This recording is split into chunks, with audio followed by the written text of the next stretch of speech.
Back from YouTube. In this video, I'm going to show you how you can reset or restore factory settings in your Sony headphones WHX-1000M3. First, make sure that they are disconnected from the micro USB cable and also turn off the headset.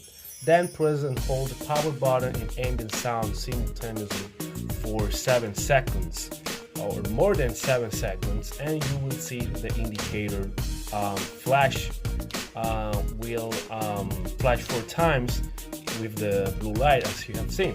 Then the headset is reset to the factory settings, and also have clear in mind that all the pairing information that you have across your devices, cell phones, tablets, will be deleted. So guys, that's all for this video. If this is the first time you watch one of my videos, don't forget to subscribe, leave a like and comment. So check it out.